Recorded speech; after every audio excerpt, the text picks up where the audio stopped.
Guten Tag! Welcome to Mind of a Musician. So a little bit of housekeeping before we get into the bands we're going to check out today. Next week, I'm going to release a Spotify playlist on the Facebook page, Mind of a Musician Volume 2, Wichita Bands. It's going to contain between 12 and 15 local Wichita bands. That's the city I live in right now. So I hope you're on the lookout for that. You can listen to them. Then every week I'm going to release a podcast that tells the story behind a couple of the songs from the playlist. So it's going to be really cool and give you a little bit more depth on what those songs are about. So today we're going to check out two bands. The first band we're going to check out is Spike the Media from Muskegon, Michigan. Now, my band always goes up to Ludington, Michigan every year in July to play this festival called Lud Rock. It's like a 2-day thing in a sailboat town with beaches. It's really awesome. So you should look that up and think about going up there for, a little getaway. See some live music, stay in a lake house. It's really awesome. And the second band is from my hometown of Indianapolis. They're called Pistolero. So let's take a look at the first song. This is Trigger Warning by Spike the Media. Now, this band gave me a really good interview and background on this song. So I'll post a note on the Mind of a Musician Facebook page so you can read the full interview. Here are some highlights. I asked them what the song is about, and they told me that they were dealing with how music trends have changed for consumers since years ago when people listened to whole albums. I'm an album type of guy. I like to hear a whole story, and it's like a year in someone's life. It's like a journal to me. Well, they realized that people are really busy these days. So when they released their first full-length album, Fractured Perspective, it didn't really get that much attention. And so they were kind of dealing with, what do we do? And they realized that since people are so busy these days, maybe listening to a 60-minute album is asking a lot. Maybe this is the day of the single. So as an experiment, they wrote this song, Trigger Warning, and put it on Spotify. And what do you know? This turns out to be their most streamed song on Spotify. So their insight about how consumers are getting their music delivered to them today may have been correct. Now, let's talk about what the song's actually about. Now, this is pretty hilarious to me. They were doing this photo shoot with smoke bombs, and watching the smoke gave them an idea that maybe they should write a song about smoke. So, I'm going to just read a little description of what they came up with after this photo shoot. So, they almost wanted to recreate the picture of smoke through the medium of sound. Trigger Warning is a dark and moody track that moves along intently with meandering dynamics. The start of the song explodes with big single chord hits, just like a bomb would before its resulting smoke spurs up. The riff that follows these chords is thick and menacing, like a dense cloud of smoke. So I think it's really cool how they tried to embody the imagery of the smoke in the music without the lyrics itself. The verses are more structured and tries to mimic the pace at which smoke organically expands. The chorus is fairly light and opens with a higher sense of clarity, for just like smoke, when the cloud starts to dissipate, things come into view and they can be better comprehended. So they also wanted the theme of smoke to be embodied in the lyrics. So what they came up with, it would outline a fictional tale involving depression, death by gunfire, deception, and harmful intentions. So, very interesting. And I just really like when a band tries to take the music alone and have that reflect what the lyrical content is going to be. So let's take a listen to the song Trigger Warning by Spike the Media.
All right, I hope you enjoyed Trigger Warning. So here's a few interesting facts about that song. So first, the band was kind of going for a modern Black Sabbath feel, and I think you can really feel that in this recording. Also, the verses are actually improvised. The vocalist just kind of made up the melody on the spot, so that's kind of cool. And last, the band got kind of sick of this song because they analyzed it to death, and they worked on it so hard. They made multiple demos of it, and they finally went into the studio that John Mayer recorded at and recorded this song in 3 hours. And they did about 5 takes, and they are so proud of it. But yeah, the song got kind of stale for them. But every time they feel like it's gotten a little old, they remember the first time that they played it live, people just went nuts for it. So that's how they know that the song is still powerful. Whether or not they, heard the song a million times, I know what that's like when you're working on a song for hours and hours. It starts to feel a little stale, but they can't deny what this song does when they play live. So check out the full interview on the Mind of a Musician Facebook page. Now we're going to travel to my hometown of Indianapolis and listen to the band Pistolero. I have to thank my friend Tim Carper for telling me about this band. This band, I don't think they were around when I lived in Indianapolis. About 7 years ago, I was there playing with my band Project Hero, and Tim was in the band Dead Man's Grill, and we used to play shows together at the Rock House and some other venues. Man, it was a lot of fun. It was a big, important time in my life that I still look back on and really enjoy. And Tim and Victor showed up in our Project Hero music video for the song New Era. So we were friends. And recently he gave me a list of bands that are active now, including Visaria, who was on like 3 episodes ago, and this band Pistolero. So thank you, Tim, for helping me out with this podcast. Now, I want to tell you a little bit about what this song is about, because it has a really good message. The song is Dangerous Minds, and it's about just kind of being aware of cyberbullying, about how social media and we can do really hurtful things to people on social media.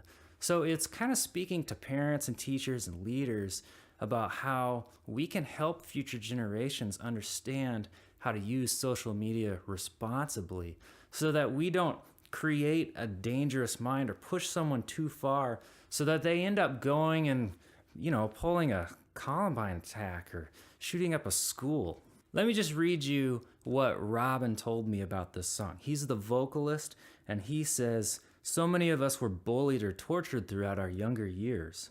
Social media trends of this day and age make it even easier to pick on youngsters, and we can weaponize social media to belittle others in our peer group." So this song is meant to be a warning. It's really supposed to be a wake-up call to these groups that taunt other people in their social class. The kids that are different, never causing issues or judging others, are often the ones being bullied. Push too hard, and you could end up harming these individuals. Not only that, but you could end up creating a larger mess. Robin says it's a blessing to be different. So many of these youngsters grew up to give back and contribute to society in positive ways, but they're picked on each day. Then Robin described 2 ways that people get really hurt when they're bullied on social media. Well, one way, maybe they don't shoot up a school or something, but they carry that damaged self-esteem with them throughout life.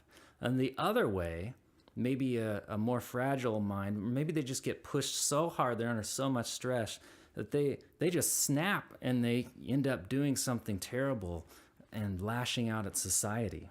Dangerous Minds is a song that sheds light on the fact that there is no room for bullies or being ignorant and judgmental of others. It's our responsibility as parents, leaders, and adults to prevent this from happening. Last, Robin says, respect others, play no part in creating dangerous minds. So it's a really positive message. Now we're going to take a listen to this song. This is Dangerous Minds by Pistolero from Indianapolis. Hope you enjoy.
Judge a book by the cover. You never know what's inside. A weirdo needs a lover. Showing him the other side of life. Blazing trails for all men. Dangerous mind brings something big. Enemies 1, 2, 3. Hoorah! Make things better for you and me. Enemies 1, 2, 3. Hoorah! An amazing mind, just let him be.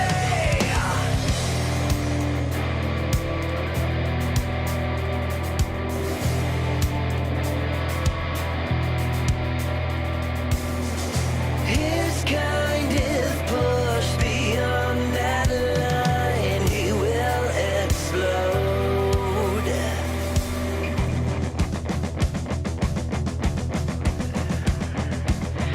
He will explode, yeah.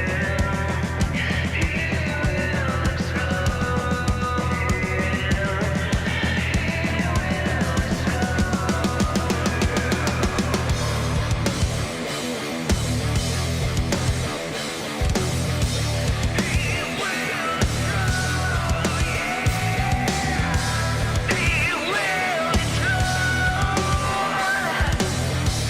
He will explode, yeah. His mind brings dark to light. His mind brings dark to. His mind brings dark to light. His mind brings dark to. Enemies 1, 2, 3. Hoorah! Make things better for you and me. Enemies 1, 2, 3. Hoorah! An amazing mind, just let him be. All right, that was Dangerous Minds by Pistolero. So I hope you enjoyed this song. Head over to the Mind of a Musician Facebook page. Let me know what you think. So we talked about, you never know how some hurtful words that you say might affect someone. Those are really captured in the lyrics. In verse 2, Robin said, "Judge a book by the cover, you never know what's inside." I mean, you never know what somebody's been through, and you never know how something you say is going to hurt them. Then he says something that kind of cracked me up, but it makes sense knowing what the song's about. He says, "A weirdo needs a lover, showing him the other side of life." So I'm not sure what that means. I kind of thought, well, maybe that means like, people who are different. If someone just loves them, they can show them that life isn't all bad. Not everybody's full of hate. So I'm not totally sure what he meant by that, but maybe you can tell me on the Facebook page. Musically, I really dug this song. Now, Robin's voice to me sounds really similar to another famous singer. I bet you half of you are thinking of the same name. And I'm thinking of Scott Weiland from Stone Temple Pilots. Robin's voice actually seems to have a little more power, I think, than Scott Weiland's. His was a little thinner. Robin's got that thick rasp, and I think that's really cool and unique. Now, their band, they kind of sound like a modernized version of Stone Temple Pilots to me, too. Maybe with a little more blues and at times a little heavier. Maybe kind of like their album number 4, which had the song Down on it when they went more drop D. That's kind of the musical vibe that I get from this song, a similar artist. So if you like that kind of thing, you might like the rest of Pistolero's stuff. I believe I saw at least 3 albums of theirs online, and Reverb Nation, that's where I found them. And they've got some really cool stuff. So remember, next week, I'm going to be back with the Mind of a Musician Volume 2 Spotify playlist. And then we're going to start that series of Wichita local bands. So I hope you'll tune in for that. And what I'm trying to do is just raise exposure and awareness of some of these awesome bands that not enough people know about. So if you could share this on Facebook if you like it, I mean, that really goes a long way in helping these bands be heard. So I hope you'll join me in that mission, help more people learn about these awesome bands, and just enjoy the music they're making and know the story behind the songs. So I'll see you in a week, and thank you so much for listening. See ya!